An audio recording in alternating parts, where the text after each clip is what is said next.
Well, Stephen, Natasha, Diddy's ex-girlfriend for hire, going under the pseudonym Jane, was on the hot seat today under cross-examination, providing more details about her business and sex relationship with Diddy, and really getting into her jealousy that Diddy was showing a lot of attention and going public with rapper Young Miami. The fuck, like he called, we should kick it on the telephone and after the main. Right. And the nigga be like, matter of fact, they sent me the girl pictures, like pictures of this girl, like not the that y'all saw. Hey, baby, we had a great time. Stay in the light.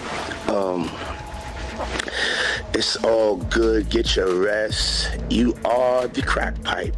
Federal court just aired a voicemail in which Diddy calls 50 Cent's baby mama his crack pipe.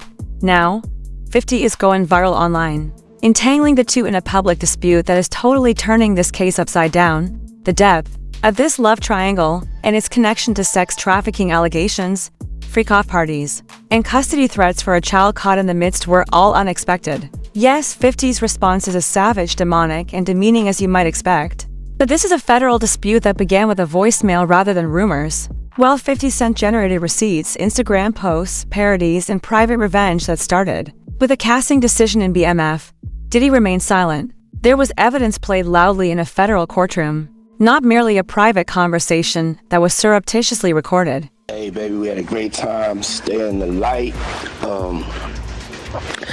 It's all good. Get your rest. You are the crack pipe.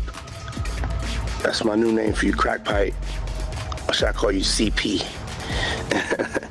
But, yeah. The fact that this voicemail wasn't from 2006, and that he was composed and not intoxicated seems to appeal to him romantically. Prosecutors think the lady who received it was Jane Doe, the unnamed accuser who is presently testifying, but it wasn't found in the Bad Boy archives. It was played in court in 2025, fighting against Diddy in his federal trafficking case. But insiders and social media draw attention to the fact that he has been silent. Jane Doe's claims that she was a businesswoman, a Daphne Joy model, Diddy's ex-girlfriend, and the mother of 50 Cent's son were the final straw for fans.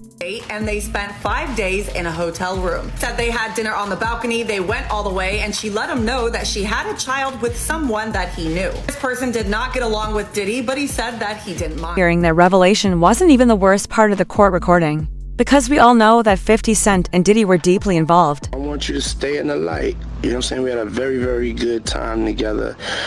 Like, so much fun. So much fun. Now go rest up. Get in your bag. You know what I'm saying? Got your contract. Find a nice little spot. Put your mind at ease. And, yeah, I had a great time. The work contract abruptly shifted the whole tone. It was now a business pact, a financial arrangement, or a romantic transaction rather than just a moniker or strange flirting. The prosecutor showed text messages from October of 2023 where Diddy said to Jane Doe, "I want to spend the day with you." And she replied saying, "You make it crystal clear what you want me for." And then she asked him, "You're going to spend the day love bombing me?" And what precisely was this deal? Then, according to testimony, Diddy was giving Jane Doe $10,000 a month for more than just rent. He was also covering the costs of her furnishings, veneers, and clothing brand. She acknowledged that she wasn't alone because Diddy allegedly did this with several other women. Under what insiders now refer to as love contracts, she said, however, it was personal for Jane because, as the prosecution claims, Diddy wooed her with intimacy before entangling her in luxury and making her physically and emotionally dependent on him. It got more twisted the closer she leaned in. Calls Diddy a fuck and says she believes he has bi curiosity. After the short break, Teeny Garagos asked Jane Doe if she was willingly participating in these hotel nights. She said while no one physically forced her at the time, she was a willing participant, saying, "I felt I had to keep the relationship." She also said that the most affection she would receive from Diddy were on these nights and that she liked the parts when it was just him and her. Court documents. She stated that she was forced to attend drug-related parties, hotel nights that involved sex, and occasionally planned non-emergent evenings with male escorts. Coming in for 24 hours, yeah, you always wanted to set some up.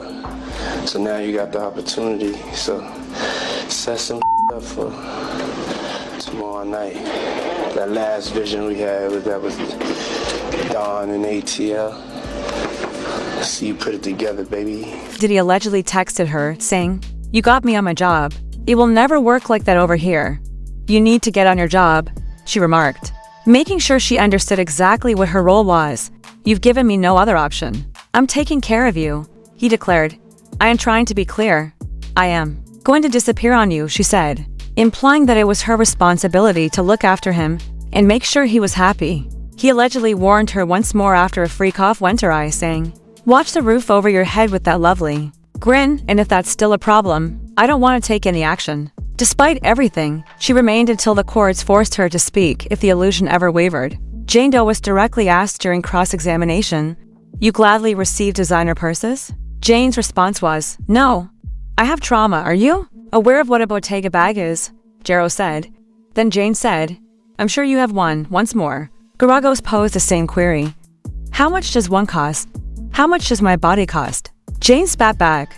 They then discussed how her notebooks had already recorded her jealousy of young Miami. She testified that while Diddy treated Miami like a treasure, going on public dates, and making appearances on the red carpet, she was being carried in and out like cargo. Diddy's former chief of staff, Christina Koram, and asking if they got along well. She testified that KK actually disliked her and that negatively impacted how Diddy would treat her. She said, "I believe she had strong opinions about me, which influenced a great deal of how Sean also treated me." Now, remember in Jane Doe's testimony how she had said that KK told her to fly to Miami with substances in her bag?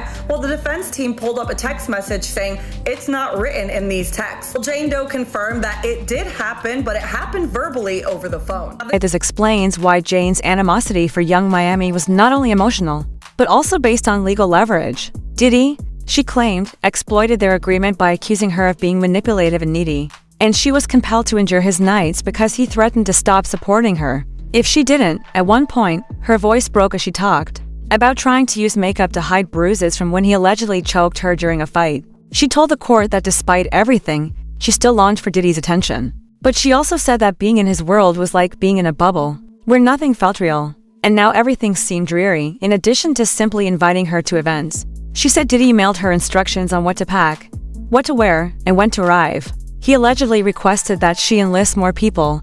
She continued to thank him, show up for hotel stays, and send him romantic texts. She added that in order to keep them quiet, he offered them incentives, presents, flights, and rent. She also claimed that he was operating what the prosecution now refers to as a freak-off company, which was a network of women who were forced into transactional sex with ambiguous consent. She also claimed that the love contract was real, which she proved in court, and that when Diddy asked her what she wanted, she accepted his $10,000 offer, which amounted to $15,000 a month. Now, first of all, this was not a written contract. This was a verbal contract. You know how you and your man is talking and you asking him for some money to pay some bills. So I guess Jane Doe and Diddy were talking or whatever, and he said, "How much do you want your allowance to be?" And Jane Doe said, "15K. I want my allowance, my monthly allowance to be 15K." And Diddy was like, "No, it's going to be 10K."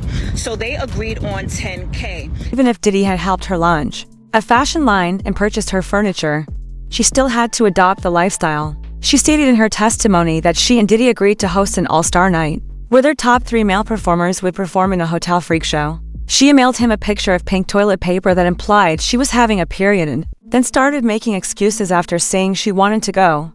He replied. They drafted a 2-year agreement.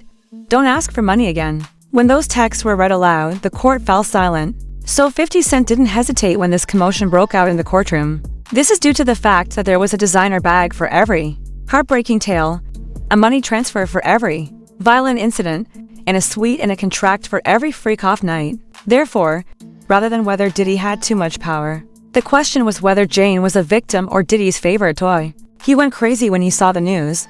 He set up Instagram, posted a selfie of Daphne Joy, and captioned it with the years. Most witty remark, "Hey, does anyone know who Jane Doe is? I'm trying to look into this." The message was removed within hours. Despite the fact that screenshots of it went viral on TMZ and several hip-hop blogs, the conclusion seemed obvious. 50 was exposing her on the largest stage by utilizing her own words, not just making fun of her during a federal trial image, followed by the second post in which 50 Cent and his son Sire famously left the camera, side-eyed and said, WTF. However, 50 was more than just memes. When he put together his AI squad, he released one of the most savage parodies hip-hop culture has ever seen. Freak Off Family Matters is a parody of the iconic sitcom opening with Diddy, Cassie, Daphne, Young Miami, and all the other names associated with the Freak Off claims dancing to the tunes. It's a rare condition this day and age to demand a freak off with so much rage. A stranger's addiction and you'll ever find. Some people say that he's losing his mind. Well, then there must be some magic juice inside the pleasure. 'Cause all I see is a chocolate thing. Man, they're busting over everything. Days gone by. It's the biggest break of the sands. When it first became clear that Diddy and Daphne were more than just acquaintances, 50 Cent took a subtle but bold step in 2023 by casting Young Miami in his own show Yes, BMF, the Black Mafia family drama he executive produces. Most people believed it was only a partnership, but now we're finally seeing it for what it was, a hit job. You should think twice if you believe that 50 was jealous. Daphne continued to live in the mansion that Diddy had bought with monthly payments, and she was still bound by her love contract. Despite knowing that Diddy was having an affair with his child's mother, 50 decided to convert it into a streaming check. However, their most degrading role was saved for Father's Day. 50 shared this Happy Father's Day little. Instead of a cute picture or a memory with his son, I'll soon have complete custody. Tiny, little, you'll quickly return to OnlyFans. It was also troublesome because only months prior, 50 had asserted full custody of their son Sire because Daphne was involved in the Diddy case, and her name was linked to the inquiry into sex trafficking. Wasn't being silent, in fact, by now, the internet had nicknamed her, and her next move would backfire. Jane Doe is depicted in Daphne Joy's courtroom artwork. The strange receipts and the leaked testimony, every indication suggested that 50 Cent was a baby mama, and for a split second, it felt like she was drowning in it. Her response, however, wasn't subtle. She shared a personal slogan on Instagram that appealed to all age groups. An electronic yell, she made it clear that she wasn't taking this lying down by denying Lil Rod's claims that she was Diddy's hired prostitute, suing 50 Cent for slander, and directly accusing him of raping and abusing her. After all, you are no longer my oppressor, and God will now handle you. She explained to the jury that love bombing was a very common manipulation pattern that she would get from Diddy, where he would shower her with affection and then he'd want a hotel night. She responded to him again saying, "I'm not an animal people can F on," and he responds with, "You're crazy." She said that he would call her crazy often, especially if she said she was uncomfortable with doing a hotel. Every time she requested something, whether it was money for her child's dental visit, a new couch, or anything else, she claimed to be aware that the cost would be her life. When she declined, we left her there. But Diddy suggested they just go to a movie and reminded her that the cameras were still there. Diddy continues to pay her rent, 50 Cent continues to post memes, and Young Miami continues to ride on the back of Diddy's bike sobbing, testifying against one of the biggest names in music, and smiling like the queen of pandemonium. Yes, so I'm just riding around the city, you know. Riding around the city today, we just celebrating. We outside, we painting the city red. It's off the grid. The Love album, Off the Grid, coming out tonight. It's the Super Bowl of R&B. As y'all can see, I'm in my city, and I'm just feeling good. It's a celebration, feeling vainglorious. Happy birthday to my brother Nas. It's his birthday today. It feels good to be home, good to be putting out great music to all my R&B lovers and fans. Tonight at midnight, it's gonna return to that frequency, that feeling, baby. Yeah.